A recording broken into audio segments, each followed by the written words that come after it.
SSB द्वारा जो vacancy दी गई है उसकी पूरी डिटेल में चर्चा करने वाला हूँ। पूरा आपको बताऊंगा कि कब से ये फॉर्म फिल होना शुरू होगा और कौन कौन से इसमें डिपार्टमेंट जो होंगे, क्योंकि इसके अंदर ना बहुत सारे डिपार्टमेंट हैं फ्रेंड, और जितने भी डिपार्टमेंट हैं उसकी कितनी वैकेंसियाँ हैं, उसके साथ साथ कैटेगरी वाइज जो वैकेंसी है वो बताऊंगा, और साथ साथ आपको ये भी बताता चलूँगा कि जितनी भी वैकेंसी है तो उसके लिए आपकी योग्यता क्या होनी चाहिए। तो फ्रेंड्स आगे बढ़ते हैं वीडियो में। तो देखिए, तो यहाँ पर आप देख रहे हो कि जो एसएसबी ने ये जो नोटिस जारी किया है ये है उसका नोटिस नंबर जो आप यहाँ पे देख रहे हो। तो ये भारत सरकार गृह मंत्रालय महानिदेशक कार्यालय सशक्त सीमा बल नई दिल्ली। तो वैकेंसी का डिटेल देख लेते हैं फ्रेंड्स की वैकेंसी में क्या है। तो ये जो वैकेंसी है ये अप्लाई होगा, online registration are invited from the citizen of India. ये इंडिया के जो रहने वाले सिटीजन हैं उनके लिए है, नेपाल और भूटान के लिए, और नेपाल और भूटान के लिए, मतलब ये 3 स्टेट के लिए, 3 कंट्री के लिए है। Post wise respectively detail are available at serial number 2 of details advert 777 attachments for filling up the vacancies for following post in सशक्त सीमा बल government of India ministry of home affairs in the level 3 पे matrix RS। जो पे इसमें जो salary पे होगी वो 21,700 से लेकर के 69,100 तक एज पर 7th pay scale and other allowance as admissible in the force. The posts are temporary but likely to be continued. Selected candidates are liable to serve anywhere in India outside the territories of India and will be government under SSB Act as rule and other rules as applicable. तो ये पूरी जो friend जो notification है वो English में है, मैं आपको पूरा हिंदी में समझाता चलूँगा, तो आप वीडियो में लास्ट तक बने रहें। अगर आपको वीडियो अच्छा लगे, हेल्पफुल लगे, तो आप वीडियो को लाइक करें और चैनल को सब्सक्राइब जरूर कर लें। तो अब इसमें देखते हैं फ्रेंड्स क्या क्या है। तो ये जो पोस्ट निकाली गई है ये एसएसबी के द्वारा निकाला गया, सशक्त सीमा बल के द्वारा निकाला गया है, जो government of India ministry of home affairs. ये जो लेवल 3 का पोस्ट है हमारा, पोस्ट का अगर लेवल की बात की जाए तो लेवल 3 का ये पोस्ट है। पर मैट्रिक्स जो ये हमारी है सैलरी रहने वाली है, तो सैलरी क्या होगी, तो ये मैट्रिक्स सैलरी होगी, मतलब जो हमारी सैलरी होगी वो 21,700 से लेकर 69,100 तक रहने वाली है। तो ये जो सैलरी यहाँ से यहाँ तक दिया है, तो माय डियर ये जो सैलरी है ना, ये आपका जो फॉर्म भरोगे तो जो पोस्ट होगा ना, पोस्ट वाइज सैलरी दी हुई है कि जो आपका नीचे वाला पोस्ट होगा उसका मिनिमम सैलरी आपको इतना मिलेगा और मैक्सिमम सैलरी जो हाई पोस्ट है वो इतना मिलेगा। और ये होगा ये 7th पे स्केल पर आधारित होगा। हमारा अलाउंस मिलेगी जो भी मिलती है, टीए डीए जो भी मिलता है फोर्स को, वो सारा अवेलेबल कराया जाएगा।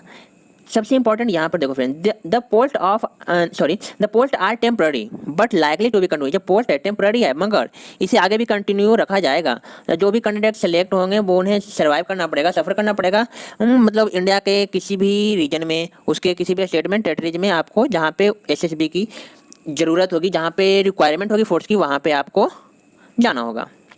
अब इसमें आगे देखते हैं फ्रेंड्स की जो वैकेंसी रहने वाली है ना वो कितनी होगी, किस किस पोस्ट के लिए कितनी वैकेंसी रहने वाली है। तो यहाँ पर आप देख रहे हो फ्रेंड्स, 1 में दिया है कांस्टेबल में ड्राइवर है जो कि सिर्फ मेल कैंडिडेट के लिए है। जनरल में सीट रहने वाली है 148, ईडब्ल्यूएस में रहने वाली है 36, ओबीसी के लिए 114 और एससी जो है उनके लिए 245, एसटी के लिए 31, टोटल 574 वैकेंसी रहने वाली है ड्राइवर के लिए। उसी तरह से कांस्टेबल लाइब्रेरियन जो होते हैं उनकी जो होगी उनकी ये होगी। फिर constable veterinary, constable IAS female के लिए सिर्फ होगा, कांस्टेबल कारपेंटर, कांस्टेबल ये होगा प्लम्बर के लिए, पेंटर के लिए, टेलर कॉवर, गार्डनर, कुक और वॉचमैन। ये सारी जो वैकेंसियाँ हैं फ्रेंड्स, तो ये सारी जो वैकेंसियाँ हैं वो वहाँ पर आप देख सकते हो कि ये कैटेगरी वाइज सारी वैकेंसियाँ डिटेल की हुई है कि जो सारी वैकेंसियाँ हैं वो किस कैटेगरी के लिए कितनी वैकेंसी है। तो ये आप यहाँ पर देख रहे हो, ये टोटल उसका सारी वैकेंसी कैटेगरी वाइज आपको दे रखी है। इसमें जो माय डियर है ध्यान देना है कि जो सबसे ज़्यादा वैकेंसी है ना 2 की है, ये कांस्टेबल जो है ना कुक, खाना बनाने वाला रसोईया, उसकी वैकेंसी दे रखी है 232। और यहाँ पर आप देख रहे हो फिर है हमारा ड्राइवर की वैकेंसी दे रखी है 574, फिर 161 दे रखी है वेटनरी की वैकेंसी। अब आगे देखते हैं, इसमें 10% वैकेंसी जो है जो वो रिजर्व होगा एक सर्विसमैन के लिए, सारे रैंक के लिए। तो एक सर्विसमैन जो कि सर्विस छोड़ चुके हैं वो होते हैं एक सर्विसमैन, मतलब जो पहले सर्विस में थे बट अभी वो सर्विस में नहीं है, रिटायर है, तो वो होते हैं एक सर्विसमैन। उनके लिए एक्स्ट्रा छूट दिया गया है, कितने का, तो 10% का।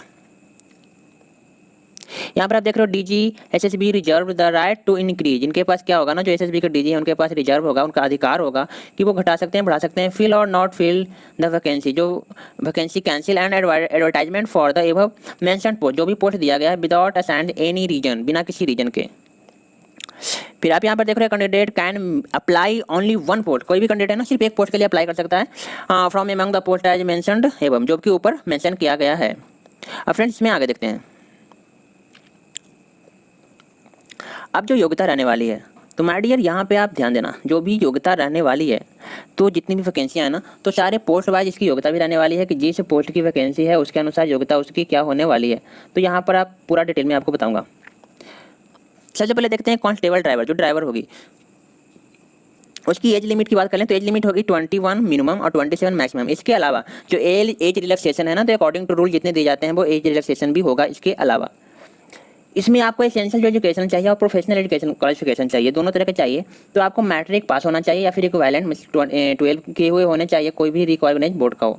इंडिया के अंदर जितने भी बोर्ड हैं किसी भी बोर्ड का हो वो रिकॉग्नाइज बोर्ड होना चाहिए।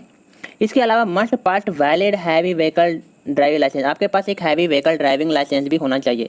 अब फ्रेंड्स ये क्या होता है, तो ये होता है जो 4 व्हीलर होती है ना, तो 4 व्हीलर की जो आपके पास लाइसेंस होनी चाहिए, heavy vehicle driving licence. Clear है फ्रेंड्स।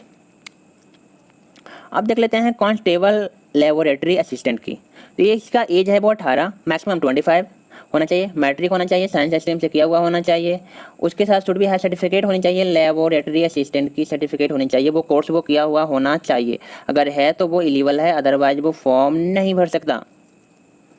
नेक्स्ट देख लेते हैं वेटनरी की है, तो उसके अंदर वही 18 साल मिनिमम, मैक्सिमम 25 साल। और एसेंशियल क्वालिफिकेशन जो होना चाहिए वो 10th या मैट्रिकुलेशन एग्जाम पास होना चाहिए साइंस स्ट्रीम के साथ। उसके अलावा 1 साल की उसके पास एक्सपीरियंस होनी चाहिए ट्रीटमेंट करने की, डिफरेंट स्पेसीज, अलग अलग स्पेसीज के एनिमल को रिकॉग्नाइज है वेटनरी हॉस्पिटल से, कोई भी रजिस्टर्ड वेटनरी हॉस्पिटल्स में उसे 1 साल का एक्सपीरियंस चाहिए। नेक्स्ट देख लेते हैं जो एस का है, उसमें फीमेल सिर्फ हो सकती है, इसके साथ मैट्रिकुलेशन का चाहिए, साइंस होना चाहिए इंटर में। फिर passing the first aid examination pass certificate होना चाहिए रेड क्रॉस सोसाइटी और शुड बी ट्रेंड डाई के द्वारा। 1 साल का एक्सपीरियंस भी रिलेवेंट फील्ड में होना जरूरी है। आगे देखते हैं कारपेंटर, प्लम्बर, पेंटर के लिए, तो ये आपको दे रखा है, तो ये तो आपको मैट्रिक से लेकर के ग्रेजुएशन तक कोई भी है तो वो तो चाहिए। उसके अलावा भी आपको एडिशनल क्वालिफिकेशन भी चाहिए। इसके अंदर दे रखा है 2 ईयर का वर्क एक्सपीरियंस आपके साथ होना चाहिए रिस्पेक्टिवली ट्रेड के, आपका जो भी ट्रेड है ना उसमें 2 साल का आपको एक्सपीरियंस होना चाहिए। 1 year certificate course from the recognised industrial training centre, तो जो भी आपने जिसमें ट्रेनिंग किया है उसका सर्टिफिकेट होना चाहिए और उसकी मिनिमम जो ड्यूरेशन होनी चाहिए वो 1 साल की होनी चाहिए। अगर आपने डिप्लोमा किया है तो 2 year diploma from the recognised industrial training institute in the respective trade and similar trade and must qualify trade test, और क्वालिफाई जो भी टेस्ट है ना उसमें पास होना चाहिए। उसी तरह से आगे देख लेते हैं जो कांस्टेबल में कुक होगा, वाशरमैन होगा, बार्बर होगा, सफाई वाला, वाटर कैरियर, ये सारे जो ट्रेड होंगे इसकी एज जो है वो 18 मिनिमम है, 23 मैक्सिमम है। इसके साथ मैट्रिक होना चाहिए और equivalent from the recognised board with, ये तो होना चाहिए। उसके साथ ही 2 ईयर वर्क एक्सपीरियंस भी चाहिए उस ट्रेड का जो आप जिसके लिए फॉर्म भर रहे हो। 1 साल का सर्टिफिकेट भी होना चाहिए उसका, किसी भी इंडस्ट्री ट्रेनिंग ITI का और vocational institute with least 1 year experience, और 1 साल का एक्सपीरियंस भी होना चाहिए ट्रेड का। अगर ये नहीं है फ्रेंड्स तो इसके अलावा 2 ईयर का diploma recognised industry training ITI का 2 साल का कोर्स होना चाहिए, क्योंकि फ्रेंड्स ITI में 1 ईयर और 2 ईयर दोनों तरह के कोर्सेज होते हैं। उसके अलावा आप देख लेते हैं लास्ट डेट जो है रिसिप्ट एप्लीकेशन करने का last date, the closing date for receipt are applications will be 30 day from the date of publish advertisement in employment news except the remote area.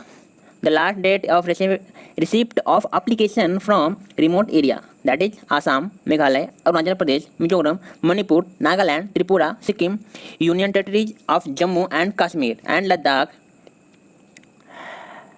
Lahaul Spiti district and Pangi subdivision of Chamba district of Himachal Pradesh, union territory of Andaman Nicobar island and union territory of Lakshadweep will be 37 day from the day of the publish. तो ये जो सारे जो remote area जो भी है जिसके अंदर ये सारे स्टेट आते हैं, कुछ स्टेट आते हैं और कुछ स्टेट के डिस्ट्रिक्ट आते हैं। जैसे यहाँ पर आप देख रहे हो ये पंजी का डिस्ट्रिक्ट है, यहाँ पर सब डिवीजन ऑफ चंबा का सब डिवीजन है, फिर ये डिस्ट्रिक्ट है हिमाचल प्रदेश का। तो जो भी आप देख रहे हो रिमोट एरिया इसके लिए ना 37 डे का टाइम दिया गया है, और जो इसके अलावा जो भी स्टेट हैं उनके लिए जो है वो 30 डे का टाइम दिया गया है जब ये एडवर्टाइजमेंट रिलीज होता है उसके बाद। अब बात कर लेते हैं पेमेंट करने की। तो यहाँ पर ध्यान देना माय डियर, जो फ़ी पेमेंट होगी ना उसका मोड जो होगा वो ऑनलाइन होगा। अनरिजर्व अगर EWS एंड OBC है तो उन सब के लिए जो पेमेंट होने वाली है वो 100 रुपये होनी चाहिए। इसके अलावा जो भी बढ़ने वाले हैं उन सब की पेमेंट जो होगी वो 0 होगी, मतलब कोई भी पेमेंट उनसे नहीं लिया जाएगा। मतलब उनका जो पेमेंट होगा ना वो पूरी तरह से गवर्नमेंट माफ़ कर देगी। अब देख लेते हैं कि हमें अप्लाई कैसे करना है। तो हमें अप्लाई करने के लिए हमें ऑनलाइन एप्लीकेशन फिल करने हैं। ऑनलाइन एप्लीकेशन के लिए हमें वेबसाइट पर जाना है, या फिर ये यहाँ पर देख रहे हो हमारा ऑफिशियल वेबसाइट जो है SSB का, यहाँ पर जाकर के भी आप फॉर्म अप्लाई कर सकते हो इस ऑफिशियल वेबसाइट से, या फिर आप सरकारी रिजल्ट पर जाकर के भी कर सकते हो। तो सरकारी रिजल्ट.com पर जाकर के वहाँ से भी कर सकते हो। मैं थोड़ा आपको दिखा देता हूँ कि आपको करना क्या है एक्चुअली में। यहाँ पर देखो मैंने सरकारी रिजल्ट का पेज खोल रखा है। तो इस सरकारी रिजल्ट में खोजना है, वहाँ पे SSB आपको सेलेक्ट करना है जो वैकेंसी वाले कॉलम में आता है।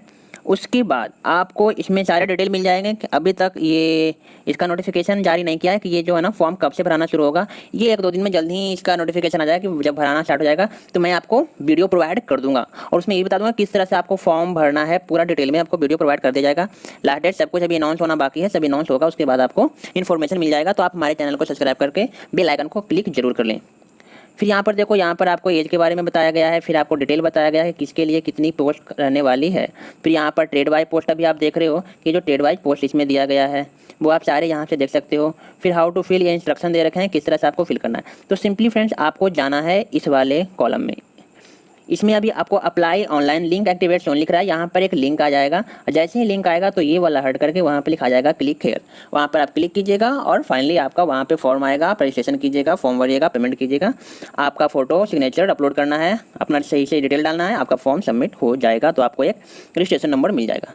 तो फ्रेंड्स आशा करता हूँ आपको ये वीडियो हेल्पफुल लगा होगा, यूजफुल लगा होगा। अगर वीडियो अच्छा लगा हो तो आप हमारे चैनल तैयारी की पाठशाला को सब्सक्राइब जरूर कर लें, और साथ ही बेल आइकन को भी प्रेस कर लें, और ये वीडियो अपने फ्रेंड्स के साथ भी शेयर करें, जिससे उन्हें भी ये जो न्यू वैकेंसी निकाली है अभी तो उसके बारे में उन्हें भी पता चल सके और वो भी सही पे समय पे फॉर्म भर सकें।